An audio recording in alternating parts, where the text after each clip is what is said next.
Sí. Bueno, muy bien. Vamos a darle inicio a este conversatorio que hemos tenido pendiente para hablar durante un buen tiempo. Tenemos para hablar varios meses con el tema de inteligencia emocional y gestión país. Entonces, le vamos a dar inicio a este segundo conversatorio que quedamos pendiente en el pasado de conversar un poco sobre unos estudios que han hecho la psicología y la neurociencia de cómo responde el cuerpo, digamos esos químicos cerebrales, ante el poder. Esto por un lado, para comprender pues, que los cargos de poder definitivamente son afectados y seguiremos hablando sobre el tema de inteligencia emocional. En este momento, el perrito está sonando el pato. Me está saboteando. Me está saboteando en este momento. Está canalizando sus emociones. Ajá. Se escucha, ¿verdad? ¿Tú lo escuchas? Sí. Clarito. Está bien, está bien. Bueno, entonces, inteligencia emocional, seguimos proponiéndolo como una herramienta para todos, ciudadanos, líderes, niños, adolescentes, o sea, en realidad es para todas las personas. Mira, Ari, te voy a tener que quitar el pollo. Entonces, es un pollo. Es un pollo realmente. Bueno. Entonces, ves que cada vez que hablo ella suena el pollo. Ya va. Ay, caramba. Está bien eso. Ya. Bueno. No, le dejé el pollo.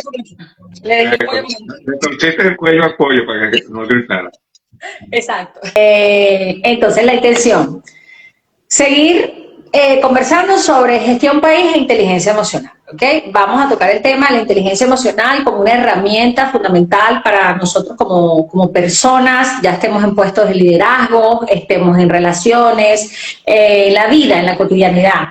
Y para los líderes, pues también el manejo de la inteligencia emocional es muy importante. Y tocar el tema de esos estudios que hablan desde la neurociencia y la psicología de cómo se afecta una persona en el poder. Voy a leer ese contexto del estudio porque casualmente finaliza con un mensaje que es donde vas a tomar la palabra tú porque te vas a dar cuenta de lo importante de este estudio, ¿no? Entonces, primero, es un estudio que realizaron analizando lo que es la conducta de la corrupción, ¿ok? Entonces, explican aquí que el comportamiento corrupto es aquel que presenta a una persona en menoscabo de la integridad, la virtud o los principios morales que pueden conllevar una inducción al mal por medios indebidos o ilegales. Entonces dice que son conductas o decisiones encaminadas a beneficiar al propio interés sin importar las normas sociales o el bienestar ajeno, o incluso en su propio perjuicio, ¿ok? Es lo que le comentan aquí, explica. Entonces, desde la psicología y la neurociencia intentan dar respuestas porque una persona se corrompe, porque tan a menudo quien se sitúa en un cargo de responsabilidad o tiene acceso al poder puede terminar corrompiéndose. O sea, eso es bien interesante cómo nos afecta realmente los químicos y eso influye en nuestro comportamiento, ¿no? ¿Qué ocurre en sus cerebros? Dice el estudio. ¿Existe la corrupción en el cerebro finalmente? ¿O se podría evitar? Incluso lo plantean ellos aquí dentro de las preguntas. Entonces dice, todas esas preguntas, pues por supuesto no son fáciles de responder, pero ellos aún así se atrevieron a hacer el estudio. Entonces dice que los últimos descubrimientos demuestran que cualquier persona que tenga un estatus social elevado, pudiendo ser gerentes de empresas o los políticos, sufren de esas diversas alteraciones psicológicas. Parece ser que el poder está relacionado con los mecanismos del estrés, la dominancia social y la defensa del propio territorio. En relación al estrés, hay dos hormonas implicadas que influyen en la conducta social y en nuestras decisiones. Por una parte está el cortisol, que lo hablan como la hormona del estrés, y por la otra estaría la testosterona. Desde los modelos animales se han estudiado estos mecanismos, sobre todo desde el modelo del estrés social, que es donde se somete a los sujetos experimentales a la lucha por un territorio nuevo.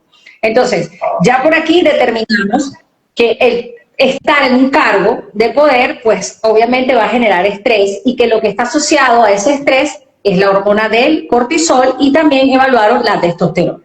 ¿Ok? Entonces dice, ganar en este tipo de competición social induce en los ganadores un aumento de testosterona y una reducción de cortisol. Y dice que a la inversa ocurre en los perdedores. O sea, el ganador tiene el aumento de la testosterona y una reducción del cortisol, y el perdedor tiene el aumento del cortisol y la reducción de la testosterona. Entonces dice, el dominante con altos niveles de testosterona tiene una propensión mayor a defender su estatus, mostrando señales de dominancia, incluso de forma agresiva, recordando a los otros oponentes quién tiene el poder. Ser dominante no solo es menos estresante por la reducción de cortisol, sino que también ofrece recompensas. Dice, ¿cómo podría ser un acceso a mejores territorios o, en estos casos, lo hablan de la propia elección de pareja o mejores alimentos, ¿no? Ahora, los que están por debajo de la escala social, con bajos niveles de testosterona y altos niveles de cortisol, se encuentran en una situación más perniciosa. Entonces dice, esta tesis está bien confirmada primero en animales, pero también en los seres humanos, en un estudio del 2010, lo dice por aquí.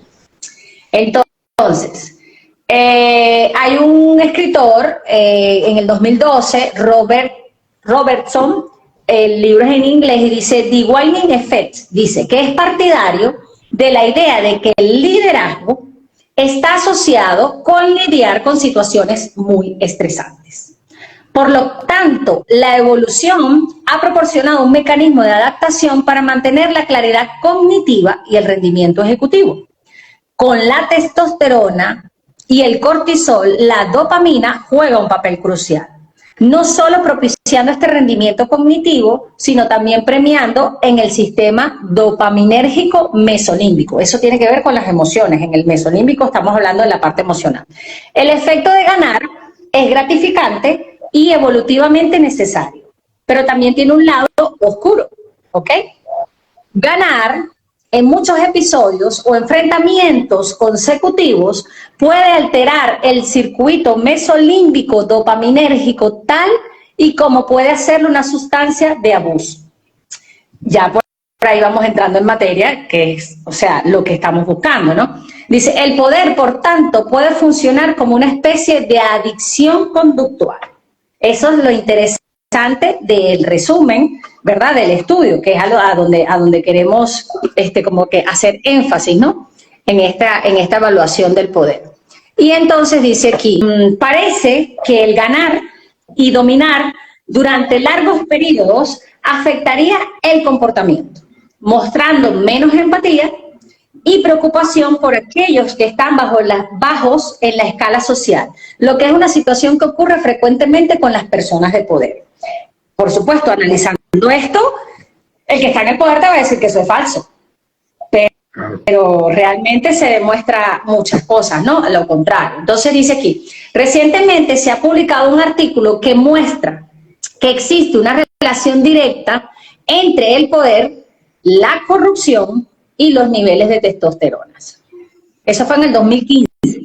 En ese estudio realizado con juegos experimentales, manipularon la capacidad del líder de tomar decisiones que solo le beneficiaban a él mismo o en cambio a sus seguidores. Es decir, manipularon el poder de los líderes y los líderes podrían tomar decisiones prosociales en beneficio del bien público o por su parte podrían abusar de su poder mediante decisiones antisociales, lo que reducía los pagos totales para el grupo y aumentaba las ganancias de los líderes.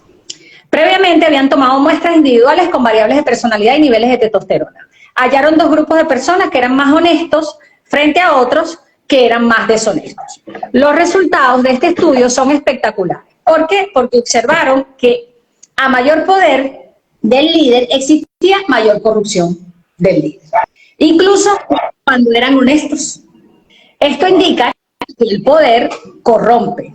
Sin duda, a pesar de ser una persona honesta, por otra parte, pues los líderes que más se corrompieron eran aquellas personas que más testosterona tenían.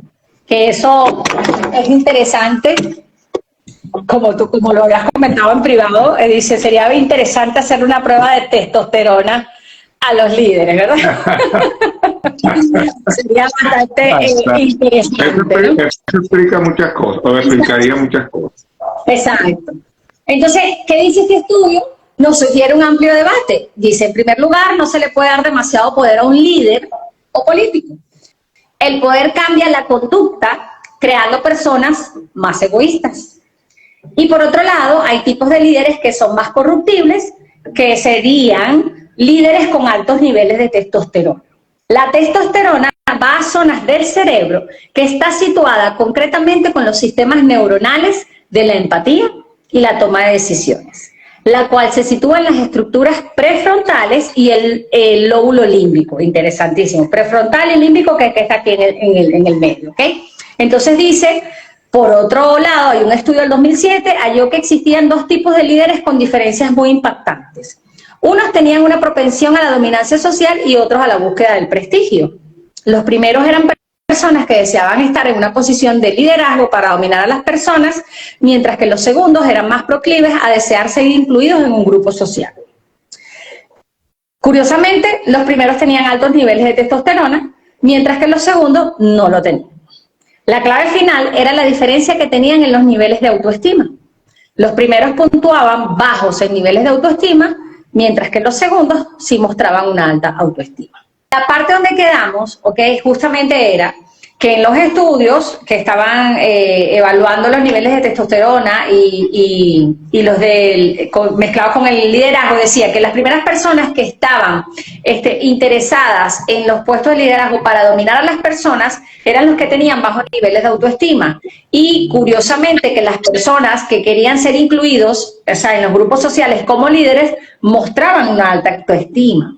Entonces, ¿qué pasa aquí? Que la autoestima se ha relacionado con la empatía, la regulación emocional y todo esto como un punto clave para la inteligencia emocional. Pero mira lo interesante del estudio, o sea, en ese estudio las personas que querían la posición de liderazgo para dominar, dice que tenían baja autoestima, y los que querían desear ser incluidos en el grupo tenían alta autoestima. Y entonces, relacionándolo con la autoestima, está la empatía y la regulación emocional. Y aquí en estos dos términos, empatía y regulación emocional, entra la inteligencia emocional. Entonces dice aquí, por tanto, además de controlar los niveles de poder acumulados en las personas que ostentan puestos de responsabilidad, es necesario impulsar la educación emocional a nuestros líderes. Esto podría ayudar a crear nuevos tipos de entornos de trabajo donde se fomenta la cooperación y la empatía. Y es necesario impulsar la idea de proporcionar nuevas habilidades a los líderes que se encuentran en escenarios políticos y personas que están sujetos a un duro estrés y que deben tomar decisiones para el bien del conjunto de la sociedad.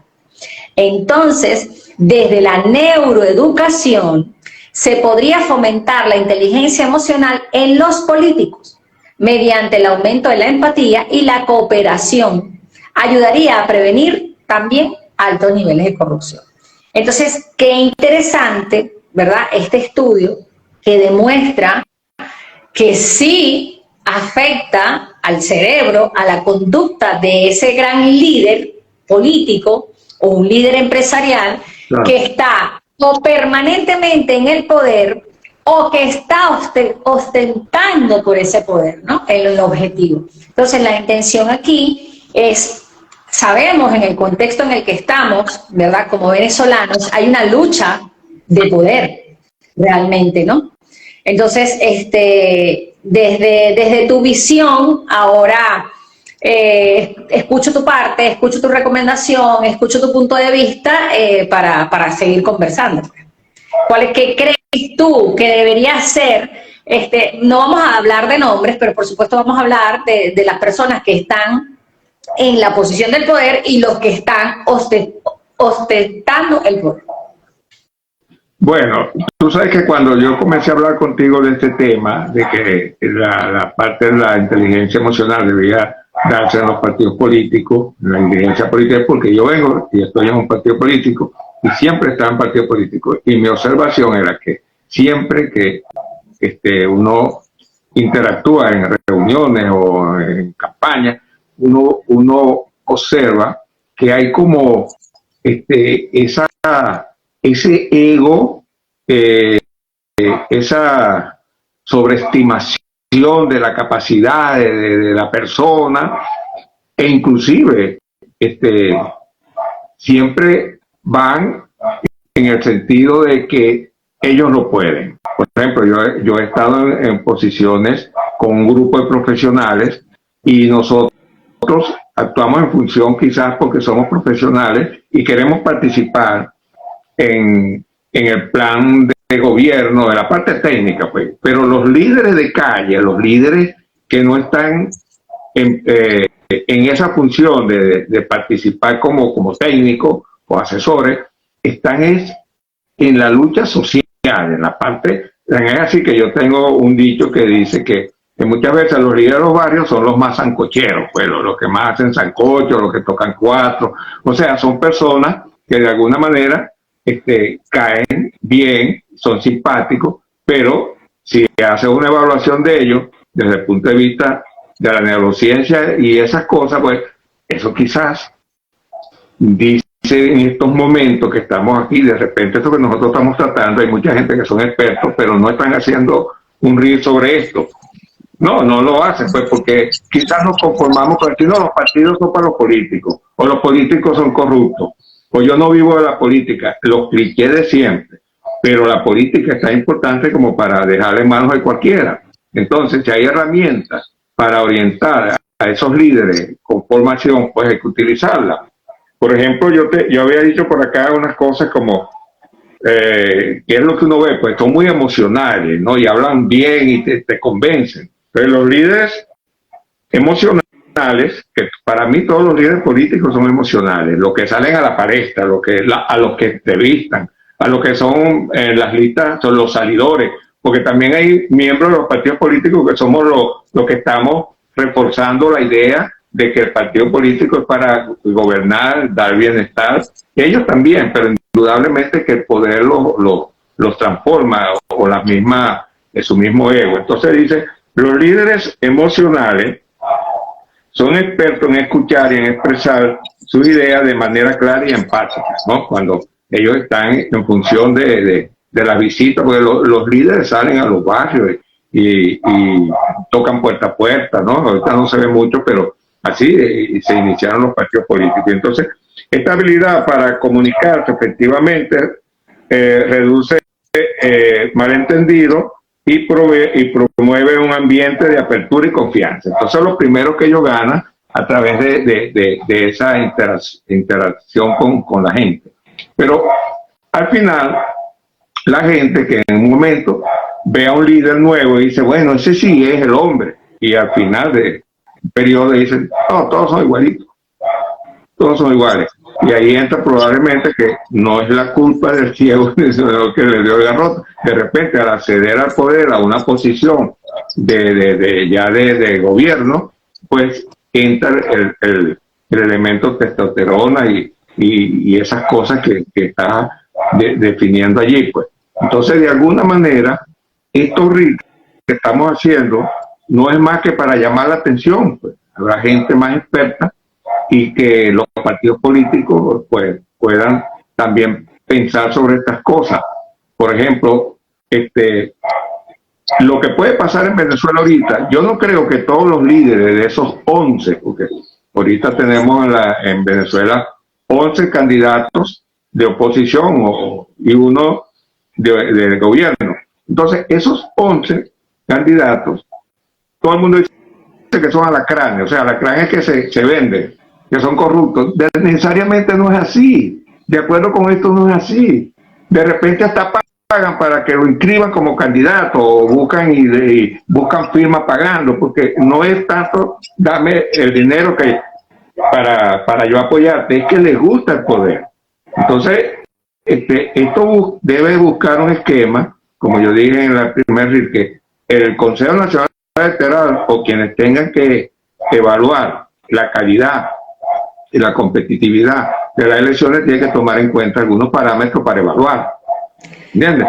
Porque es necesario. Por el bien de los partidos políticos y de la política, que en democracia seguirá siendo la herramienta principal para conservar la democracia. Ok, pero en el contexto en el que nos encontramos, que justamente es como que lo que queremos abordar, además de crear la conciencia, es, o sea, cómo crees tú que están aplicando la inteligencia emocional los líderes que están ostentando por el poder y, por supuesto, la que está aplicando el que está en el poder? Desde mi punto de vista, por supuesto, nos están manejando ambos, ¿ok? Ambos nos están manejando emocionalmente al pueblo. Pero cada uno va... lo estarán haciendo conscientemente, bajo un plan preconcibido, no sé. Bueno, no sé. Yo, si me preguntan a mí, mi opinión, mi percepción, los que están en el poder, para mí, lo tienen bajo un plan muy bien concebido. Porque si recordamos el análisis del estudio, ya sabemos que estar en el poder realmente enferma. Realmente, o sea, te hace hasta maquiavélico desde cierto punto de vista por permanecer en el poder, porque ya no se trata nada más de buscar permanecer con una idea, ¿no? De una idea de proyecto país que se planteó hace muchos años, sino del puesto que tú no estás dispuesto a ceder. ¿Cuál es el miedo?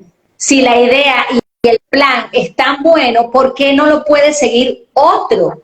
¿Por qué te tienes que quedar solamente tú? ¿Ok? O sea, es interesante esa reflexión. Entonces, desde mi punto de vista, yo considero que los que están en el poder, pues tienen un muy buen manejo y muy buena estrategia. Y los que están por debajo, que son los que quieren ostentar, no han entendido las reglas del juego. Para mí, esto es un juego, la vida es un juego. Y, obviamente, podemos decir que hay violación de derechos, que hay de los derechos humanos, que hay injusticia, que hay un poco de cosas que todos sabemos que están sucediendo, pero hay un juego. Entonces, dentro del juego, quien tiene el poder es el que está montado.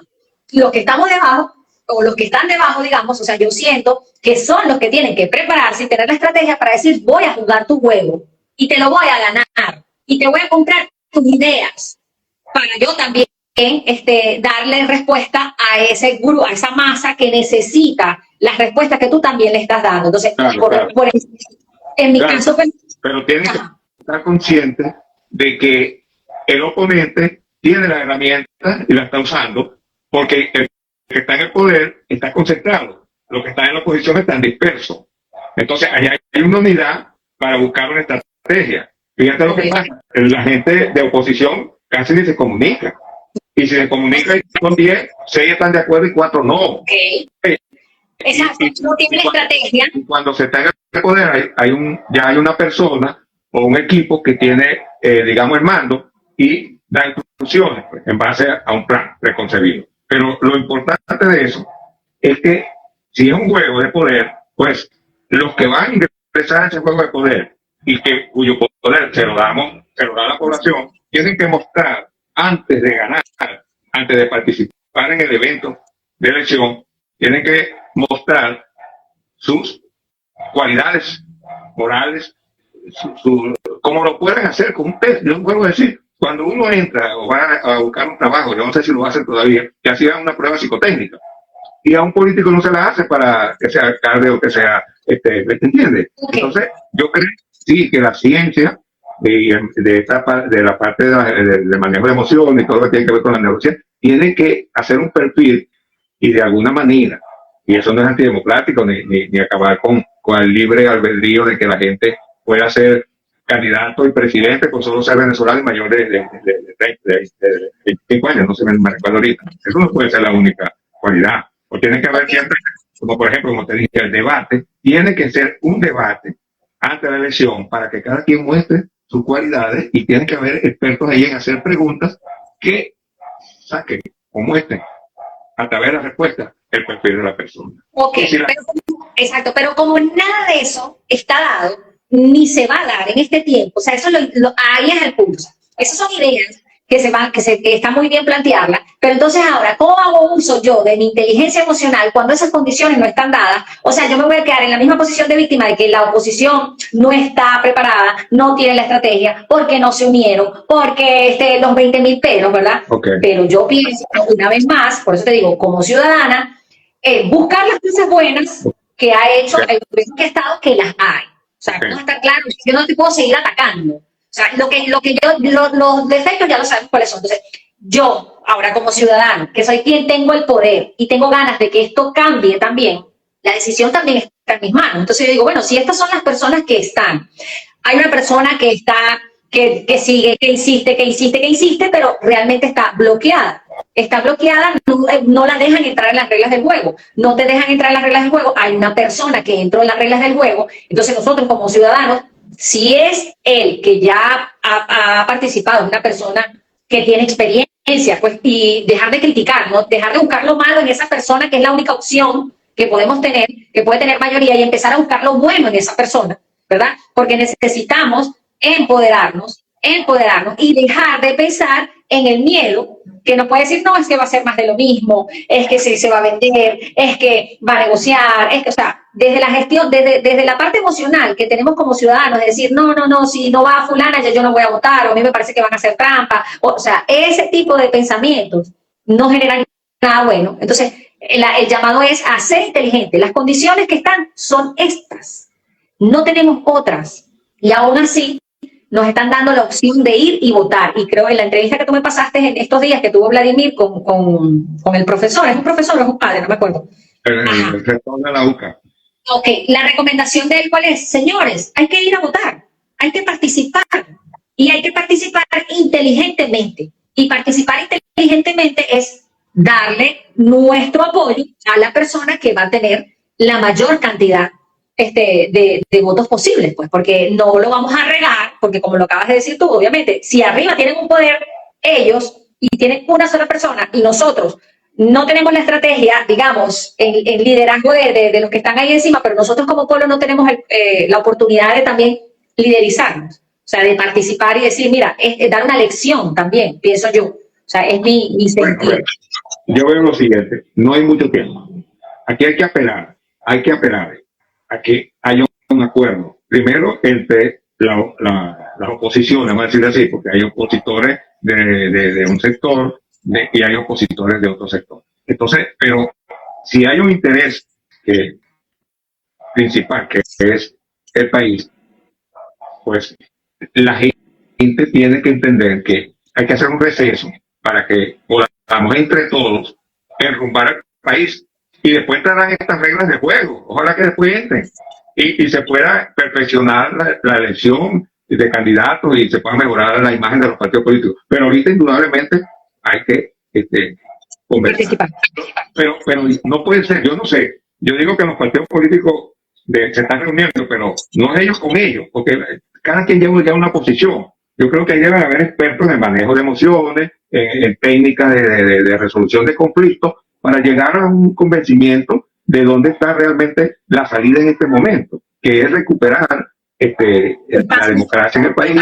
Y todos lo necesitamos, porque es verdad, el que gane va a tener un buen número de gobernaciones, un buen número de alcaldías en la oposición, en la asamblea en la oposición. Entonces, si tú quieres recuperar el país, después perfeccionar las elecciones y la selección, pues ahorita tenemos que hacer como un acto del camino y decir, mira, ¿qué estamos haciendo? Estamos perdiendo el país, y realmente los únicos que podemos resolver la situación somos nosotros, porque los países opinan y son un soporte, pero ellos tienen sus propios problemas y nadie va a poder imponer. Entonces, yo te digo que ahorita en este momento tiene que haber una conversación amplia entre los partidos.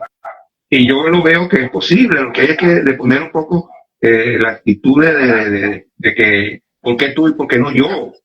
O sea, ya es momento de que en estas circunstancias darle, digamos, un premio a ese pueblo que tanto lo está pidiendo. Y no es más que quieren votar, vamos a dar elecciones. Vamos a dar elecciones. Pero indudablemente, si llegamos a estas situaciones, por esa falla que hay en los líderes y en los partidos políticos.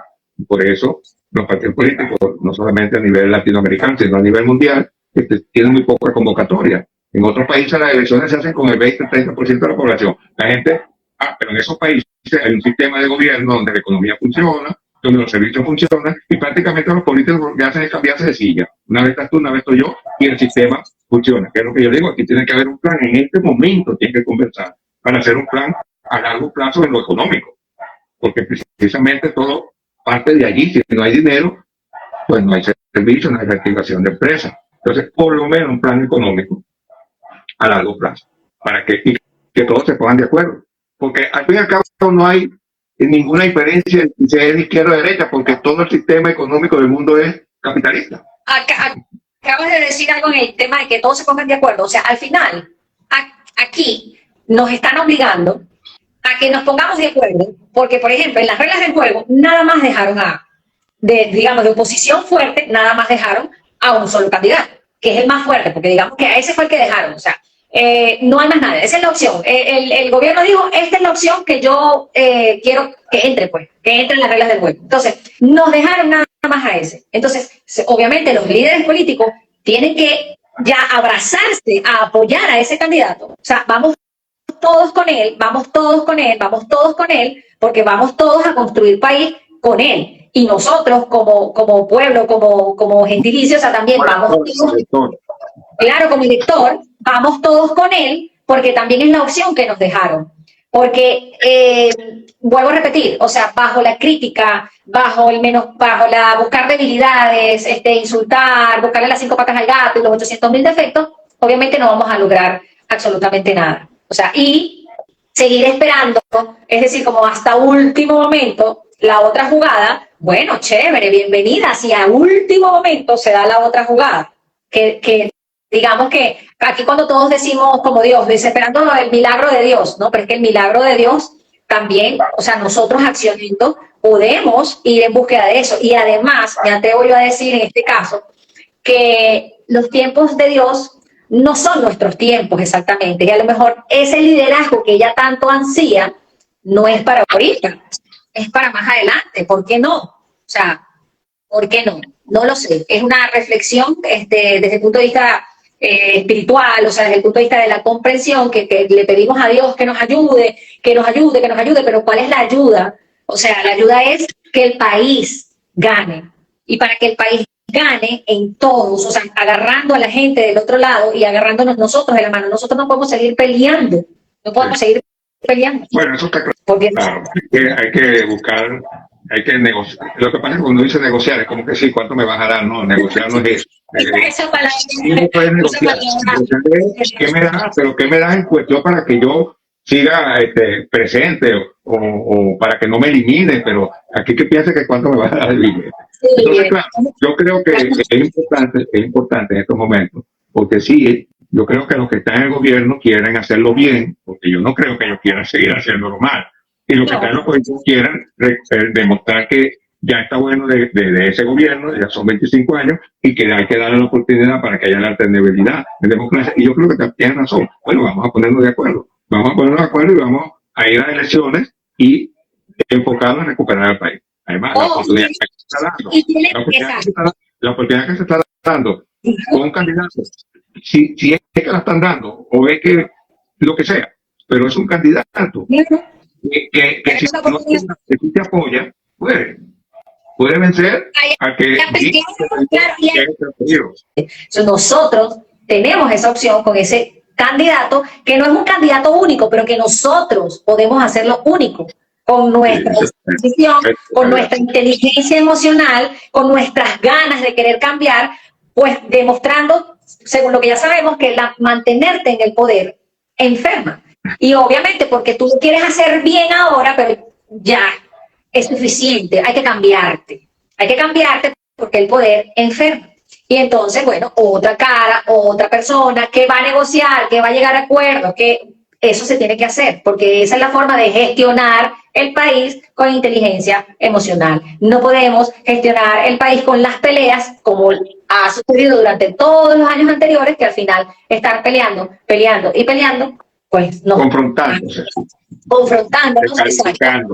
nos ha traído todas estas consecuencias. Entonces, y una vez más, o sea, sin dejar de, como dices, que porque se te olvida todo lo malo. No, no, a mí no se me ha olvidado todo lo malo, pero ¿de qué me sirve? Para avanzar, seguir pensando en lo malo. Si esto aplica para cuando tú vas a una terapia personal, te dicen, tienes que, sabes, el pasado, ok, evalúas, verificas, pero para ir hacia adelante no te puedes quedar anclada en el pasado. Entonces, si aplica para lo personal, no va a aplicar para lo social. Para cada uno de nosotros en el país. Para la sumatoria de personas. Si eres persona, para la sumatoria de las personas, que es la sociedad, tiene que funcionar. Todos tenemos que dejarnos de la historia pasada y de verdad construir una nueva historia con la historia pasada, pero construirla juntos. Entonces, bueno, me parece que podemos dejar hasta aquí el mensaje de hoy y seguir conversando sobre los mismos temas en el transcurso de este tiempo, para ver qué se nos ocurre por allí con el tema de seguir manteniendo estrategias para lograr digamos, para lograr el poder que los que estamos del otro lado también queremos, pero para mejorar, pues por supuesto, para trabajar y para seguir aportando al país. ¿Otra cosa que quieras? No, yo solo un mensaje a los líderes de los partidos políticos, los que están participando como candidatos, que vean primero el interés común, que es Venezuela, y que hay oportunidad para los que quieren gobernar en los próximos quinquenios, o sea, para que sea presidente. Por ejemplo, en Chile, cuando seleccionaron, Pinochet seleccionó el candidato que él quería sobre otro que quería la oposición. Sin embargo, eligieron al que quería, Pinochet ganó, y después los otros que estaban en la oposición también gobernaron, fueron presidentes. ¿Cuál es el problema? Exacto. Y ahí es una de las economías más estables de Latinoamérica, porque hicieron un plan de gobierno a largo plazo, sobre todo. Exacto. Bueno, cojamos buenos ejemplos. Exactamente. Me encantó. Seguimos por aquí, seguiremos hablando, nos seguiremos viendo y esto lo vamos a subir para que se quede para la historia. Bueno, en algún momento nos reconocerá que pusimos el tema de la inteligencia emocional en el manejo de la política y los líderes. Pero no, es cierto que ya han hecho el estudio, pero bueno, vamos a hablar de eso. Sí, no, bueno, lo seguiremos hablando, como te digo, seguiremos haciendo conversaciones, no importa, le vamos a meter picante a la cosa, vamos entonces ahora a hablar sobre qué está pasando, no sé qué hay, le vamos a meter picante. De vista positivo, que la gente claro, le canta tristeza. Claro, es correcto, exactamente, desde el punto de vista positivo. Así que bueno, nada, padre, bendición. Te amo. ¿No? Gracias a los que nos están viendo y los que no van. Y a los que lo verán después. Claro, así es. Excelente.